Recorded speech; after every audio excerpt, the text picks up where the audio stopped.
El pueblo de Israel estuvo 40 años en el desierto antes de llegar a la tierra prometida. ¿Sabes cuál era el centro de atención de ese pueblo? El santuario. El santuario siempre estaba en medio del campamento y todas las tribus se colocaban de manera estratégica allí alrededor del santuario. La idea era que cuando ellos abriesen su carpa, lo primero que vieran era el santuario. Y ese santuario les recordaba la presencia constante de Dios con su pueblo.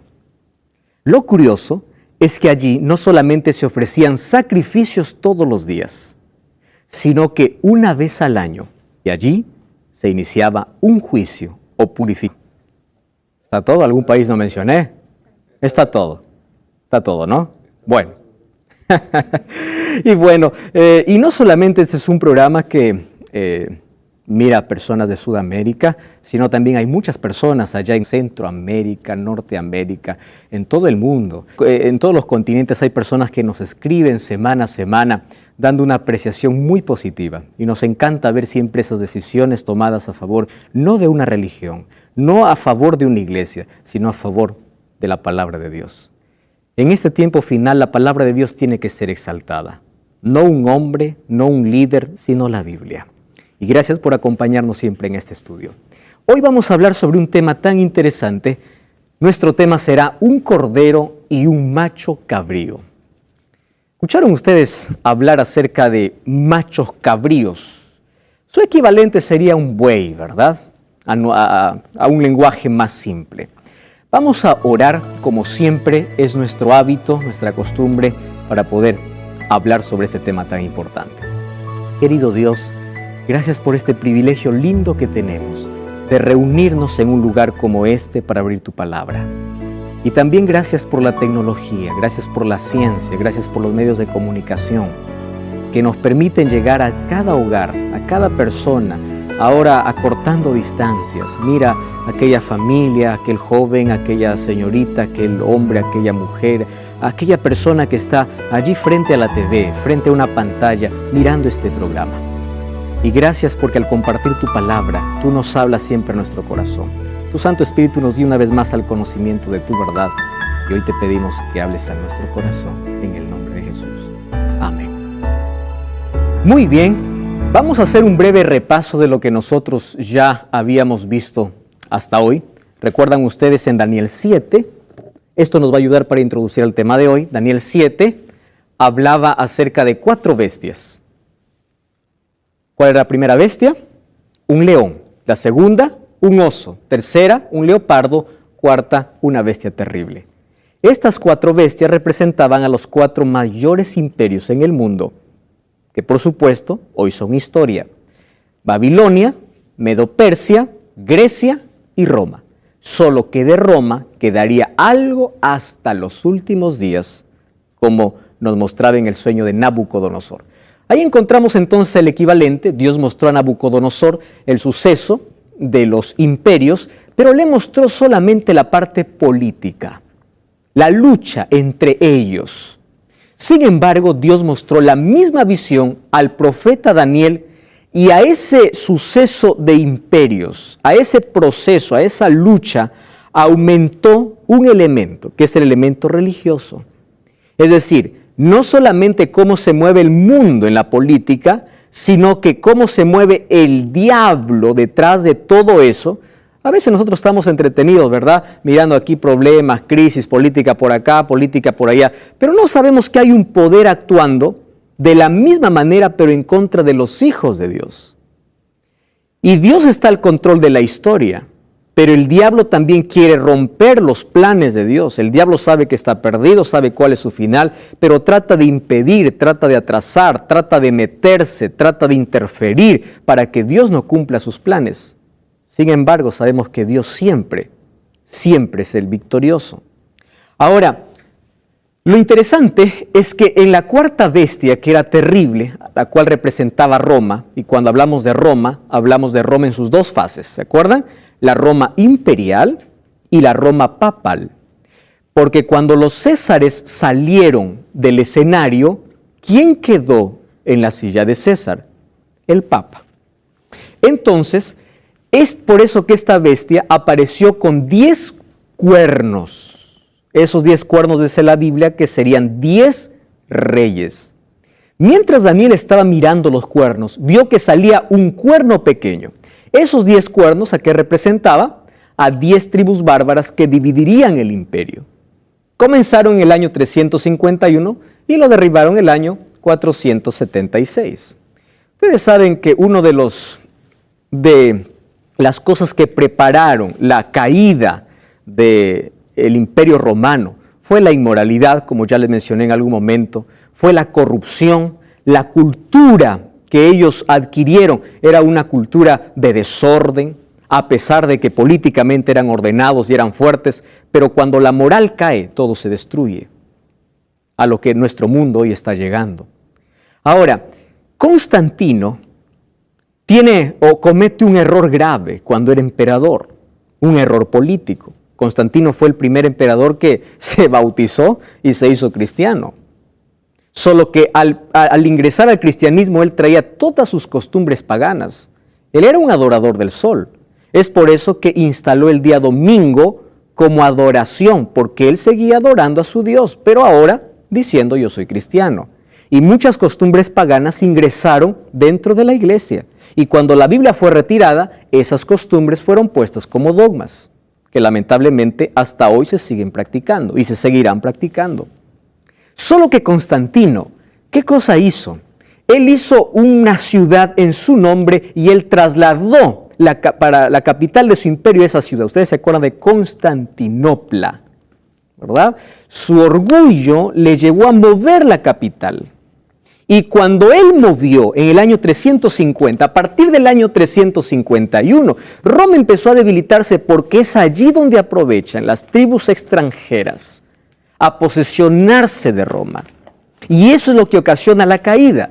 El año 476, Odoacro desafía a Rómulo Augusto, que es el último emperador romano, y Roma es dividido. ¿Por qué? Porque ahora empieza una lucha entre esas tribus. Ahora, esas 10 tribus formaron lo que hoy conocemos como Europa. Ahora, también nosotros hemos visto que a partir del año 538 es recién donde el Papa tiene un poder absoluto. Antes no. ¿Qué sucede en el año 538? Desaparece la última tribu que estaba en oposición contra el Papa. ¿Recuerdan que habían 3 tribus que estaban en oposición? Muy bien. Desaparece. ¿Por qué? Porque los eliminan. Y al ser eliminados, entonces él tiene poder absolutista, él puede hacer lo que quiere. ¿Y eso cuándo termina? Termina cuando Berthier, el general, toma prisionero al Papa Pío VI en el año 1798. Allí termina. Si nosotros sumamos entonces 538, ¿verdad? ¿Y cuántos años nos falta para 1798? Exactamente son 1260 años. Eso está corroborado en la historia. Solo que eso estaba ya profetizado. No solamente en Daniel, sino también en Apocalipsis, que perseguiría a los hijos de Dios por tiempo, la mitad de un tiempo. Apocalipsis que dice 42 meses, 42 por 30 que trae cada mes, son 1260 días. Y 1200, si nosotros aplicamos día por año, como se debe aplicar en profecía, hoy lo vamos a ver eso, entonces da 1260 años. La profecía es exacta, totalmente. Ahora entramos al capítulo 8. Y en el capítulo 8 se nos presenta ya no los 4 imperios, sino 2. La pregunta es, ¿por qué ya no se presentan Babilonia? Porque Babilonia ya pasó a la historia. Ahora aparece bajo 2 nuevos símbolos. Recuerdan que estamos en parte profética. Y un símbolo no se debe leer o interpretar como se lee. Un símbolo se debe buscar un equivalente. Solo que aquí no necesitamos interpretar porque un ángel le da la interpretación a Daniel y le dice, mira, lo que te he mostrado o lo que tú has visto significa esto. Ahora aparece en el escenario 2 animales. Un carnero y un macho cabrío. Miren el capítulo 8 de Daniel. Vamos a abrir la Biblia. Daniel capítulo 8. Es interesante. En el año tercero del reinado del rey Belsasar, aquí está retrocediendo Daniel a cuando Babilonia todavía existía. Yo, Daniel, tuve una visión después de aquella visión que había tenido antes. Yo estaba en Susa, que es la capital del reino. Recuerden que ahora están en el reino de ¿quién? De Medo-Persia. En la provincia de Elán, en la visión yo veía que estaba junto al río Ulai. Alcé mis ojos y miré, ¿qué cosa dice? Un carnero que estaba delante del río. ¿Qué tenía este carnero? 2 cuernos. Y aunque los cuernos eran altos, ¿qué cosa dice? Uno era más alto que el otro. ¿Ustedes se acuerdan del oso? ¿Qué cosa tenía el oso? Una parte más alta que la otra. ¿Qué cosa tiene el carnero? 2 cuernos. Solo que uno es más alto que el otro. Y el otro creció más. ¿A qué se está refiriendo? A Persia, que creció más que Media. Vi al carnero que hería con los cuernos, fíjense qué dice, ¿a dónde? Al poniente, al norte y al sur. ¿En cuántas direcciones? 3. ¿Recuerdan que el oso tenía 3 costillas en la boca? Correcto. Ahí están las 3 direcciones, las 3 conquistas de Media y Persia, a Egipto, a Babilonia y a Lidia. Pero ustedes pueden decir, bueno, ¿y cómo sé de qué representa ello? Vayan al versículo 20, vamos a dejarnos de misterios. El versículo 20 tiene la interpretación, dice así, en cuanto al carnero que viste que tenía 2 cuernos, ¿qué cosa dice ahí la Biblia? Estos son los reyes de Media y Persia. ¿Necesitamos aquí crear algún símbolo, decir quién representará? No, está explicado. Entonces, ahora Medo-Persia está representado ¿con qué? Como un carnero, ¿correcto? Solo que aquí, ¿por qué cambia de imagen? Esa es la pregunta. Porque Dios muestra a Daniel un trasfondo diferente. Detrás de la lucha entre Medo-Persia y Grecia, Dios quiere mostrar 2 animales que eran representados en un sacrificio especial que tenía el pueblo de Israel. Ustedes saben que el pueblo de Israel todos los días ofrecía un cordero. Ese cordero, ¿a quién representaba? A Cristo. Es por eso que cuando Cristo muere en la cruz, no necesitamos sacrificar más corderos. ¿Cuándo se sacrificó el primer cordero? Cuando Adán y Eva pecaron. ¿Recuerdan que Dios le dice a Adán y Eva, el día que comen de cierto morirá? ¿Recuerdan eso? ¿Murieron o no murieron ese día? No murieron. Uno dice, entonces Dios mintió. No mintió. Un cordero murió en el lugar de Adán y Eva. Ese cordero, ¿a quién representaba? A Cristo.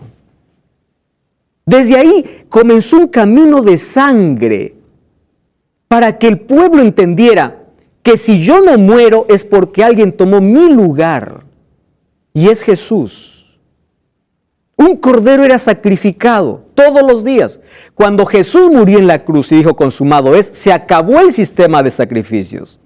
Ese es el tipo de ley que fue anulada en la cruz. Ceremoniales, ceremonias. ¿Recuerdan a Juan cuando vio a Jesús qué cosa dijo? Este es el Cordero de Dios que quita el pecado del mundo. El verdadero Cordero de Dios. Ahora, aquí es representado por un carnero que entraba en un día especial. Ahora lo vemos. Vamos a seguir en el versículo 2, ¿les parece? O en el versículo 3 de Daniel 8. No, mejor vamos al versículo 5. Mientras yo consideraba esto, ¿qué cosa venía? Dice, un macho cabrío. Wow. Ahora, ¿quién es este macho cabrío? Del lado del poniente sobre la faz de la tierra, y venía sin tocar la tierra. Y aquel macho cabrío tenía un cuerno notable en sus ojos. Vino hasta el carnero de 2 cuernos que yo había visto en la ribera del río, corrió con furia, lo vi llegar junto al carnero, se levantó contra él, lo hirió con sus 2 cuernos, el carnero no tenía fuerzas para hacerle frente, lo derribó a la tierra, lo pisoteó y no había nadie quien lo defendiese. Versículo 8, el macho cabrío creció en gran manera, pero cuando estaba en su mayor fuerza, de aquel gran cuerno fue quebrado, y en su lugar salieron otros 4 cuernos notables hacia los 4 vientos del cielo. ¿Recuerdan ustedes en la visión anterior un leopardo con 4 cabezas? Aquí que aparece un macho cabrío con 4 cuernos. ¿Y quién es ese cuerno que sale? Vamos al versículo 22 entonces. ¿Qué cosa dice? En cuanto al cuerno, el versículo 21, el macho cabrío, ¿qué cosa dice? Es el rey de Grecia. Y el cuerno que tenía entre sus ojos, ¿a quién es? El rey primero. ¿Y quién fue el primer rey? Alejandro. Ustedes se dan cuenta como cada vez que la profecía se repite hay una mayor luz para su comprensión. ¿Y por qué se repite? Porque aquí van a haber más detalles. Es así como Dios muestra el plan. Cada vez mayor luz, mayor revelación. Primero a pocos, ¿verdad? Para que pueda comprender el ser humano. Ahora fíjense una cosa. Ahí en Daniel 8 vemos entonces una pelea. ¿Entre qué? Entre un carnero y un macho cabrío. Cuando dice que venía sin tocar la tierra, ¿recuerdan ustedes que el leopardo cuántas alas tenía? 4. ¿Qué significaba las alas? Velocidad. Cuando dice que venía sin tocar la tierra, ¿qué decía? Era imparable. Alejandro con 35,000 soldados empezó a conquistar en medio de 10 años casi todo el mundo antiguo. Se hizo un imperio poderoso. Ese cuerno visible, entonces se trata de Alejandro. Alejandro tuvo 3 batallas antes de vencer al rey de Media, la batalla de Granico, de Isos y de Arbela. En el año 331 pisoteó literalmente a Medo-Persia, aunque tenía más de 1 millón de soldados. Lo pisoteó. Entonces, en esa lucha encontramos a 2 imperios. Babilonia ya está en la historia. ¿Qué imperio está? Medo-Persia y Grecia. Correcto. Ahora, miren cómo lo pisoteó. Alejandro derribó por tierra, los pisoteó sin que nadie lo auxiliase. Como dice la Biblia, Susa fue saqueada. Persépolis, la capital de los persas, fue despojada y quemada. Para llevar las riquezas se necesitaron 10,000 mulas y 5,000 camellos. ¿Qué cosa les ofrecía Alejandro a sus soldados? Riqueza. Y miren la riqueza que había allí. Llevó de Susa, solo de Susa, 1,180 toneladas de oro. ¿Qué les parece? No hubo nadie quien lo defendiese, dice. Lo saqueó. Lo arruinó, lo derribó, desapareció allí en la batalla de Arbela en el año 331. Allí Medo-Persia pasa una vez más a la historia. ¿Y quién es el imperio que ahora brilla? Grecia. Ahora, ¿qué cosa sucede? Después Daniel 8:8 dice, cuando el macho cabrío se engrandeció, estando en su mayor poderío, ¿a los cuántos años comienza Alejandro? A los 25 años. Y cuando estaba en la mayor fuerza, ese cuerno, ¿recuerdan el cuerno que tenía en los ojos que significaba el rey primero? Fue quebrado. Y en su lugar crecieron 4 visibles hacia los 4 vientos del cielo. ¿A los cuántos años murió Alejandro? 33 años. Rindiendo adoración a su dios Baco, que era el dios del licor. Un día se emborrachó tanto y dijo, yo voy a tomar una copa de vino o un vaso de vino por cada ciudad conquistada. Enfermó y murió. 33 años, en la mayor fuerza. Murió. Solo que cuando murió, él no tenía heredero. Apenas tenía un hijito que venía en camino, que nació después que él murió. ¿Quién fue puesto allí para gobernar en el imperio griego? Su hermano, Filipo o Felipe. Pero ni siquiera era su hermano, era un hermanastro que no tenía liderazgo. Los 4 o 6 generales que habían destruyeron y lo sacaron, lo asesinaron. Entonces hubo una disputa entre los generales, les conté la historia, ¿verdad? Uno sobresale, llamado Antígono. Antígono dice, ahora yo voy a pelear con todos, y ya lo estaba logrando. Le dice a su hijo Demetrio, mira, vamos a gobernar en corregencia, tú y yo vamos a gobernar. Cuando él está a punto de proclamarse rey, los 4 generales se declaran reyes en 4 ciudades diferentes. Entonces, ¿qué sucedió? Antígono se suicidó, Demetrio huyó, y el imperio quedó dividido en 4. Ahí está entonces los 4 vientos del cielo. Entonces, ahí encontramos la interpretación. El mismo ángel le dice quién es el carnero y quién es el macho cabrío. Fíjense lo que dice ahora en el siguiente versículo. Vamos a leer el versículo 8, versículo 9. Versículo 9, dice así: de uno de ellos salió un cuerno pequeño. ¡Wow! Aquí uno puede decir, entonces salió de Grecia, porque dice, de ahí salieron 4 cuernos, que se representan los 4 generales griegos. Pero ojo lo que dice, aquí presten atención. ¿Hacia dónde fueron los cuernos? Hacia los 4 vientos del cielo. ¿Qué está haciendo referencia? 4 direcciones diferentes. ¿Correcto? Ahora dice, no dice de uno de los cuernos. ¿Cuál es la última palabra que aquí menciona? Vientos. Entonces, de uno de ellos, ¿de qué está hablando? De uno de los vientos. ¿Qué cosa era vientos? ¿Recuerdan ustedes? Guerras. ¿Recuerdan en el capítulo anterior que vimos sobre símbolo? De una de esas guerras, de esos conflictos, salió un cuerno pequeño. No salió de los 4 generales, sino de entre esas guerras por el poder. Vino un cuerno pequeño que creció mucho hacia el sur, hacia el oriente y hacia la tierra gloriosa. ¿Saben a qué llamaban tierra gloriosa? Al pueblo de Israel. Dios lo había llamado tierra prometida. Entonces aquí está hablando de Roma imperial, que está conquistando de manera horizontal, es decir, territorio. Esta es la Roma imperial. Versículo, ¿qué dice el versículo 10? Creció hasta llegar al ejército del cielo y parte del ejército de las estrellas echó por tierra y las pisoteó. Wow, aquí no está hablando ya de la Roma imperial. Es decir, su expansión fue horizontal por territorio y luego vertical. ¿Por qué? Porque ahora se atrevió a ir ¿contra quién? Contra Dios. Contra el ejército del cielo, parte del ejército y de las estrellas. Ustedes saben qué significa estrellas en la Biblia. Líderes cristianos. Estrella también representa a los ángeles del cielo. Dice, los echó y los pisoteó. ¿De qué está hablando? Del cuerno pequeño. Aún se engrandeció frente al príncipe de los ejércitos, y ahí está la palabra que queremos ver hoy. Hasta que fue quitado, ¿qué cosa dice? El sacrificio continuo, y el lugar de su santuario fue echado por tierra. Ahora, pregunto aquí. Vamos a ver a nuestra comprensión, ¿verdad? Primero, Roma se expande de manera horizontal. Luego, ¿contra quién? Contra el cielo. Y cuando estaba peleando contra el cielo, ¿qué cosa dice que quitó? El sacrificio continuo. No está hablando de un evento terrenal. ¿De qué está hablando? De un evento del cielo. Estamos hablando acerca de Daniel capítulo 8. Sobre el cuerno pequeño que aparece una vez más con las características que ya vimos anteriormente. Entonces nosotros ya identificamos a quién se refiere cuando hablamos de cuerno pequeño.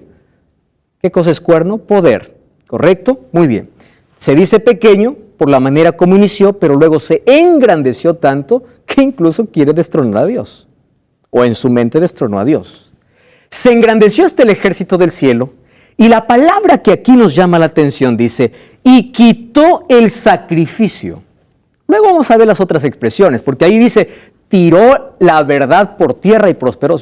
Ya les mencioné cómo tiró la verdad por tierra. Y lo curioso es que prosperó. Ahora, ¿qué más dice? Aquí en Daniel 7, ese cuerno pequeño representa a Roma, entonces en sus dos fases, tanto pagana o imperial, cuando estaba conquistando territorialmente, y tanto la Roma papal cuando estaba yendo en contra de Dios. Ahora, fíjense, para nosotros poder entender cómo el cuerno pequeño quitó el sacrificio diario, nosotros tenemos que ir al Antiguo Testamento. Yo les voy a contar, ahí tienen el texto, ustedes lo pueden leer y releer ahí en casa. Sin embargo, yo les voy a contar a qué se refiere cuando dice fue quitado el continuo sacrificio. Éxodo capítulo 29 nos habla de que el pueblo de Israel, ¿correcto? El pueblo de Israel hacía dos tipos o un sacrificio que se llamaba el sacrificio diario. Sacrificio diario significa continuo, es decir, sin cesar, continuamente, diariamente tenían que hacer esto. Ahora presten atención, ¿en qué consistía ese sacrificio? Ese servicio diario se podía subdividir en dos. Una ofrenda por el pecado y una ofrenda por el pueblo. Ahora, presten atención. ¿Quién mató el primer cordero? Dios, en el jardín del Edén. Pero cuando estaba en el desierto, Dios quería enseñar a su pueblo a través de imágenes. Ustedes saben que nosotros aprendemos escuchando, viendo y haciendo. Y cuando uno ve, aprende, ¿verdad? Dios es tan maravilloso que empieza a explicar la salvación a través de dibujos, para que nuestra comprensión sea un poquito mayor que si solamente nos hubiese dicho. Y dice, haz un santuario. Eso les conté al comienzo. Y ese santuario tenía un modelo del modelo que estaba en el cielo. Eso veremos en el próximo capítulo. Cuando Moisés elabora el santuario, ese santuario tenía un atrio, que era la parte de afuera, ¿correcto? Un atrio. En ese atrio había un altar y un lavatorio. Luego había una puerta, cortina, y estaba el primer compartimento que se llamaba lugar santo. ¿Están entendiendo ahí? En el lugar santo habían tres cosas. Estaba el altar de incienso, que era un perfume que día y noche estaba ardiendo. Estaba una mesa con 12 panes, que representaba a las 12 tribus de Israel, y el pan ¿a quién representa? A Cristo. Y había también un candelabro con 7 brazos, que era Cristo. ¿A qué representaba el pan? A Cristo. ¿A qué representaba el candelabro? A Cristo. Es decir, todo el santuario, ¿a quién representaba? A Jesús. Afuera, ¿quién estaba? El sacerdote. Entonces, todo el año, el sacerdote ofrecía sacrificio. No se olviden que tenía 2 compartimentos. El primero que estaba, lugar santo. Y el segundo compartimento era el lugar santísimo. Hasta el lugar santo llegaba el sacerdote todos los días. Pero al lugar santísimo solamente entraba el sumo sacerdote una vez al año. A eso se llama Yom Kippur o día de juicio. Cuando el sumo sacerdote entraba una vez al año, ¿a dónde? Al lugar santísimo. ¿Qué había en el lugar santísimo? Estaba el arca del pacto. ¿Y qué estaba dentro del arca del pacto? El maná, la vara de Aarón que floreció y la ley de Dios. ¿Dónde estaba? En el lugar santísimo. Ahora, les explico. El servicio diario consistía, primero, ¿qué cosa era la ofrenda por el pecado? Yo soy un pecador, ¿correcto? Entonces, por favor, Daniel, ven para acá. Ayúdame. Solamente párate ahí, ¿está? Yo vivo en este extremo, aquí está mi campamento, y yo pequé. Entonces, yo, como pecador, tengo que morir, porque la paga del pecado, ¿qué cosa es? Es muerte. Pero yo no quiero morir. Hay alguien que muere en mi lugar. ¿Quién muere? Un cordero.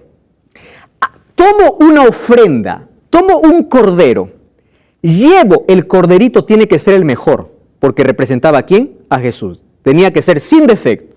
Tomaba el cordero y me iba ¿a dónde? Al sacerdote. ¿Dónde me estaba esperando? Ahí afuera, en el atrio, afuera. Porque afuera estaba el altar del sacrificio. Yo ingresaba y yo traía mi corderito, que era el animal más puro e inocente.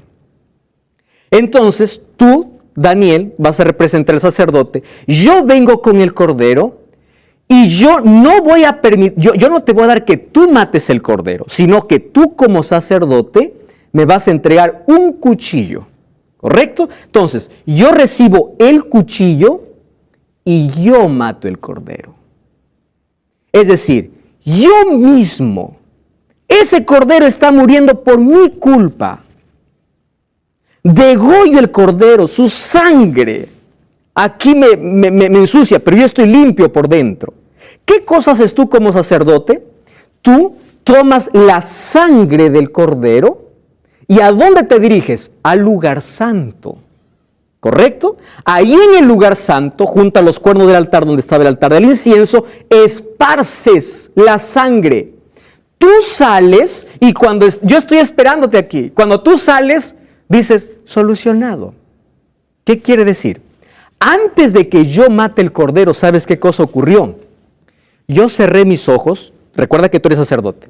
Yo cerré mis ojos y puse mi mano encima de la cabeza del cordero. ¿Qué cosa estaba haciendo? Confesando mi pecado. No te confesaba a ti. ¿A quién confesaba? Al cordero. Entonces mira, ¿cuál es tu función? Mi pecado era transferido ¿a dónde? Al cordero. Tú tomabas la sangre y ¿a dónde metías el pecado? Al santuario. Entonces mi pecado iba de mi pecado al cordero. El sacerdote todo lo que hacía era tomar esa transferencia y ¿a dónde lo llevaba? Hacia el santuario. Gracias, Daniel. Ahora escuchen lo siguiente. Así funcionaban las cosas. Además, el sacerdote, ¿qué cosa era lo que hacía todos los días? Ofrecía un sacrificio todos los días, en la mañana y en la tarde. Ustedes recuerdan que Daniel oraba 3 veces al día. ¿Y oraba en dirección a dónde? ¿Por qué? Porque era hora de sacrificio. ¿Y por qué sacrificaba el sacerdote un cordero? Por aquellos que estaban tan lejos y no podían venir. Ahí había un cordero sacrificándose por ellos. Por aquellos tan pobres que no tenían algo que traer. Ahí había un cordero sacrificándose. Eso era ¿qué cosa? El servicio diario. ¿Comprenden? Ahora, mi pecado era transferido ¿a dónde? Al cordero. El sacerdote lo transfería ¿a dónde? ¿Dónde paraba mi pecado entonces? En el santuario. Entonces el santuario funcionaba como un tipo de almacén. ¿Correcto? Todos los días ingresaba simbólicamente el pecado. Eso era símbolo. Allí el sacerdote ingresaba, colocaba la sangre, volvía y era perdonado. Y ese cordero representaba a Cristo. Ahora, ¿qué sucedía entonces? Como todo el año entraba pecado al santuario, ¿qué necesitaba el santuario? Ser limpiado, ser purificado. Esa purificación se llamaba expiación o día de juicio. ¿Comprenden ese asunto? ¿Por qué día de juicio? Ese día era diferente. Allí no actuaba el sacerdote. ¿Quién entraba en escena? El sumo sacerdote. ¿Qué hacía el sumo sacerdote? Él traía un becerro, traía un carnero y primero tenía que purificarse él, pedir perdón por él y por su familia. Porque él ahora no ingresaba al lugar santo, sino ¿a dónde? Al lugar santísimo. ¿Y qué descendía al lugar santísimo? La Shekinah, la gloria de Dios. Ahí estaba Dios. Entonces el sumo sacerdote tenía que purificarse. ¿Qué cosa ocurría ese día? ¿Por qué era diferente? De paso, había un solo día al año y ese día tenía que hacerse. Era el 10º día del 7º mes, que era el mes de Tishri. Para nuestros días sería el 22 de octubre de nuestro calendario. Esa era la fecha. Recuerden que este es calendario judío, nosotros tenemos el calendario gregoriano. ¿Correcto? Ahora, ese 22 de octubre era día de expiación. ¿Qué sucedía entonces en el servicio anual? Esos los detalles están en Levítico capítulo 16. En ese servicio anual traían 2 machos cabríos y echaban suertes. Uno era para Jehová y el otro era para Azazel. Azazel era el nombre de Satanás que se daba allí. Entonces, quien salía sorteado por Jehová moría. ¿Correcto? Moría, lo mataban. Solo que la sangre de ese macho cabrío por Jehová ya no entraba como transferencia porque era sangre limpia. Recuerdan que la sangre que hacía ingresar el sacerdote estaba contaminada porque llevaba mi pecado. Este macho cabrío no lleva el pecado de nadie. Es puro. El sumo sacerdote toma la sangre del macho cabrío y ¿a dónde se dirige? Ya no al lugar santo, al lugar santísimo. En el lugar santísimo, allí empieza a esparcir 7 veces la sangre. Sale, después que ha hecho expiación, obviamente, a pedir perdón por él y por su familia. Sale, y cuando sale empieza a hacer lo mismo con cada mueble del santuario. ¿Qué está haciendo el sumo sacerdote? Purificando. ¿Con qué se purifica? Con sangre. Sangre limpia, ya no contaminada. Cuando sale el sumo sacerdote, el pueblo está fuera asustado, porque es un día de juicio. Quien no estaba preparado moría. Entonces, cuando sale el sumo sacerdote, ¿quién viene? El otro. ¿Recuerdan el otro animalito? ¿Por quién fue sorteado? Por que representaba a quién, al diablo. Acabó aquí de purificar, sale el sumo sacerdote, coloca sus manos sobre ese macho cabrío. Quiere decir, todos los pecados que entraron al almacén, ahora vamos a tirar al basurero.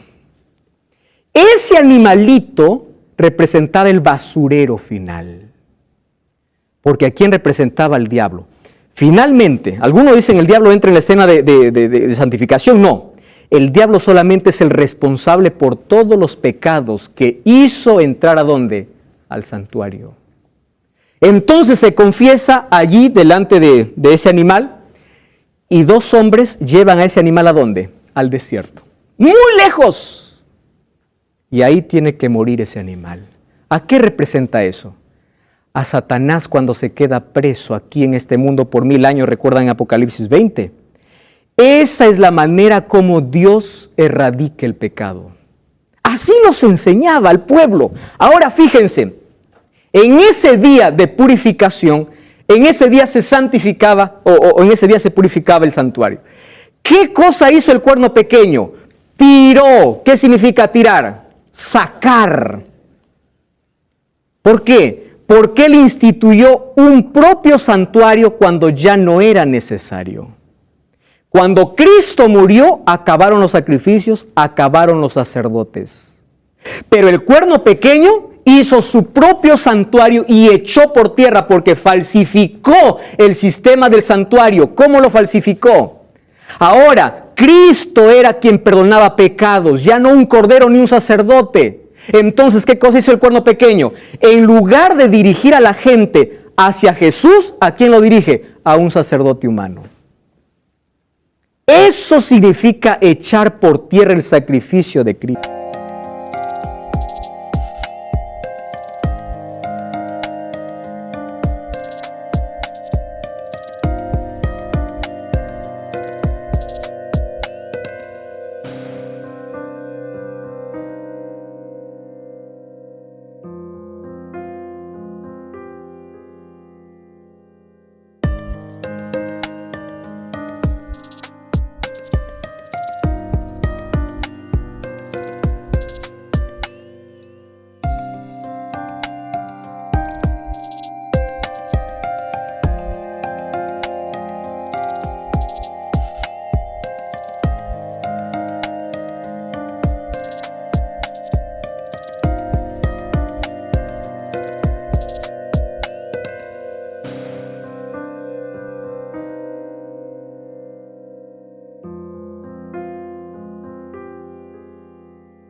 Cada vez que se celebra la misa, miren, el sacrificio de Cristo y el sacrificio de la Eucaristía y la misa son un solo sacrificio. La víctima es una y la misma es ofrecida inmediatamente el oficio de los sacerdotes, quien entonces se ofreció al mismo en la cruz.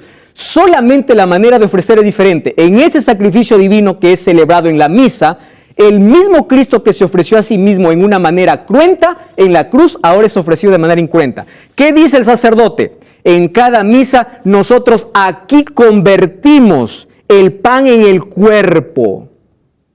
Convertir. Es decir, vamos a sacrificar nuevamente. ¿Acaso el sacrificio de Jesús no fue único? Eso es falsificar. ¿Qué cosa más? Al poner la intercesión humana en los oficios de su sacerdocio, estableciendo el confesionario, ofreciendo en cada misa un sacrificio que afirma sacrificar de nuevo a Cristo, el papado no solo ha eclipsado el ministerio de Cristo, sino que lo ha anulado levantando un sacerdocio contrario. Cuando Cristo murió acabó ese sistema, porque todo eso era sombra de lo que iba a venir. Cuando Cristo fue al cielo, Él es nuestro sacerdote, nuestro sacrificio, nuestro sumo sacerdote. Pero ¿qué hizo el cuerno pequeño? Levantó uno parecido para quitar los ojos de Cristo. Ahora, miren, este texto es impresionante. Los millones de creyentes, lejos de ser llevados a Cristo, ¿van a dónde? a un sacerdote hoy, quien en vez de dirigir, o quien a su vez los dirige ¿a quién? ¿A los santos o a María? En un camino diferente al que Jesús dijo, venid a mí. No dijo, anda Pedro, anda Pablo, anda María, ven a mí. Jesús dijo, nadie viene al Padre.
Sino por mí. No dijo nadie viene al Padre primero interceder, que otro interceda. Por mí, yo soy el intercesor, dice Jesús. Todas estas acciones sustitutorias sacerdotales, papales, contrarias a la que Cristo realiza en su santuario, son las que han echado por tierra el lugar de su santuario. ¿Y qué cosa han hecho? Los han contaminado. Entonces, lo mismo que ocurrió en la tierra con la contaminación del pecado, el sistema papal, al echar por verdad, al echar por tierra la verdad, ¿qué cosa contaminó? El santuario en el cielo. Entonces, así como se purificaba el santuario en la tierra, era necesario que una purificación del santuario, ¿dónde? En el cielo. Eso vamos a ver en el próximo capítulo. Porque ahora Cristo va como sacerdote. Y no solamente va a actuar como sacerdote, sino también como sumo